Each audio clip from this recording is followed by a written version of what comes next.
예, 안녕하세요. 예, 오늘 저희가 프레스 바이플이 만난 사람에서는 을들의 친구들이시죠.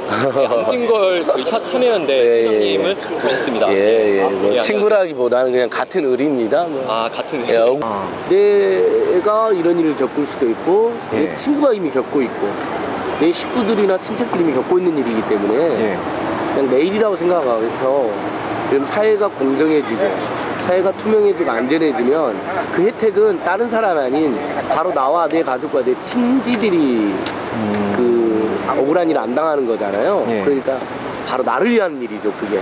이렇게 마음을 먹는 게 맞고 실제로 결국 나를 위한 일이다. 그리고 우리 모두를 위한 일이다.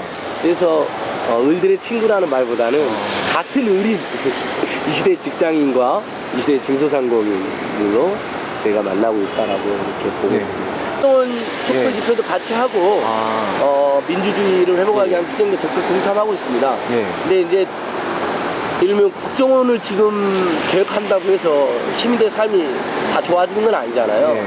당연히 대선에 불법적으로 개입하고 정치 공작을 국정원은 정말 철저히 해체하거나 해체 수준으로 개혁해야 된다고 저희도 보고 있고요. 다만 이 와중에도 국정원으로 받은 고통 말고 재벌 대기업으로 받은 고통이나 또는 사회경제 약자로 겪은 횡포에 시달리는 분이 많이 있기 때문에 그 문제는 병행해서 같이 해나가야 된다 이런 의견입니다. 뭐 티브로드 노동자들 그 태광그룹이 원래 직접 고용하는 거로 누구나 알고 있거든요. 케이블 그 고치러 오는 분들 있잖아요. 설치하고 고치러 오는 분. 다 태광그룹 또는 그 케이블에서 직접 고용된 노동자인지 알지만 알고 봤더니 협력업체의 비정규직 직원이었던 거예요. 그러니까 책임은 안 지고 임금은 조금만 주고 관리는 아주 교묘하게 협력업체를 통해서 하는 그 재벌 대기업이 할 짓이 아닌 거죠. 고용에 대한 책임을 다해야 된다. 그래서 그거 기자회견하고 결국 민주주의를 파괴하는 정부나 재벌 대기업이 민생도 파괴하는 겁니다. 그게 한 흐름에 있기 때문에 결국 사회경제적 양극화, 재벌 대기업이라는 사회경제 강자가 아니고는 희망이 없고 고통만 가중되는 사회에서 사람들이 두 가지 선택을 하는 겁니다. 애를 낳지 말아버리자. 너무 힘드니까. 애들한테 미안하니까. 두 번째, 그냥 죽어버리자. 하고 자살 유리가 돼버리고 출산이 꼴찌가 된 거거든요. 너무 피곤하니까 운전도 막 거칠게 빨리빨리 해요. 그러니까 교통사고 발생률도 1위 국가이고. 근데 교육비, 주거비, 의료비, 통신비 등 공적으로 써야 될 비용은 너무 많으니까 외국은 다 무상으로 하거나 저렴하게 하는데 그러니까 돈은 없으니까 너무 많이 일을 해요. 사람들이 투잡도 뛰고 심지어는 쓰리잡도 뛰고 노동시간이 세계 최장 국가예요. 그러니까 산업재 1위 국가이기도 하는 거죠.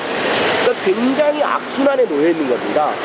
그래서 결국 민주주의의 문제가 민생의 문제고 민생의 문제가 민주주의거든요. 그러니까 민주주의를 제대로 하면 결국에 국민 주인 되는 나라이기 때문에 당연히 경제민주화도 할 수밖에 없습니다. 민생 살리기를 할 수밖에 없어요.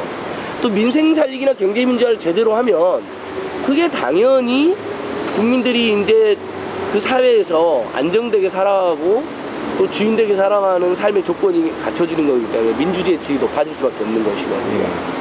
그래서 민주주의가 민생을 촉진하고 민생 문제가 민주주의의 핵심 문제인. 근데 대한민국 사회에서 아까 계속 말씀하시는 게 이제 여당에 대해서는 이제 재벌들 많이 편을 들고 그리고 야당 같은 경우에는 물론 우리가 감시도 잘하고 있지만 감시도 하고 있다.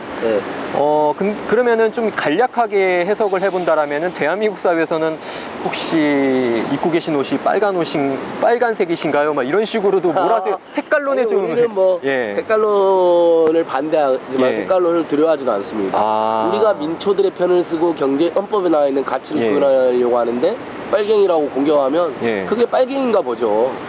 헌법대로 하자는 게 빨갱이면 우리 헌법이 빨갱이 헌법이라는 건데 그건 어불성설이잖아요. 우리는 헌법대로 하자는 건데 그 헌법대로 하자는 게 빨갱이다라고 공격한다면 기꺼이 받겠다. 어쨌든 헌법이라는 건 우리 국민 주권자들이 선택한 거기 때문에 당연히 우리는 그것대로 하는 거다. 그 과정에서 어떤 공격도 우리는 두렵지 않고 헌법대로 하자는 것이 우리 사회 상식과 국민들 공감대에 부합하기 때문에 더더욱 저는 설득력이 있다고 보거든요. 예를 들면 재벌 대기업이 동네 슈퍼까지 다 장악하는 것에 대해서 우리 국민들 누구도 찬성하지 않습니다.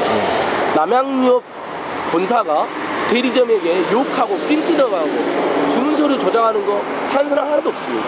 이게 바로 우리 헌법 정신, 우리 국민들 정서거든요. 네.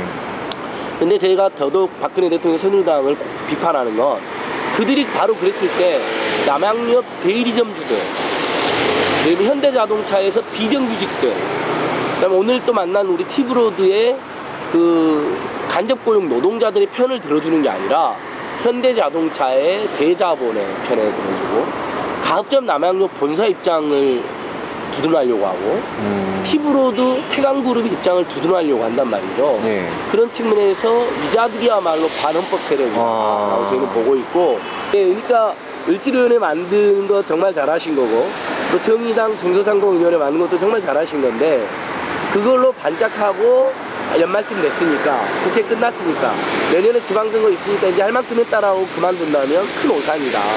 그렇게 해서 한국의 정치가 바뀌지가 않고 정당에 대한 불신이 없어지지 않는다.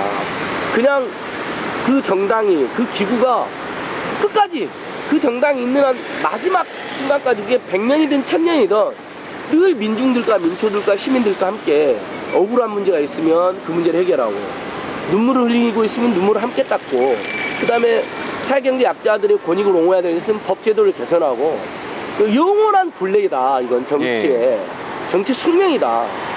그렇게 생각하고 끝까지 가야 된다. 중간에 하다가 말면 더 사람들로부터 분노와 실망에 직면하게 된다. 지금까지 정말 잘해주셨고 기대 이상이고 많은 국민들이 박수를 보내주고 있는 건 잠깐 하고 말 줄 알았는데 아니니까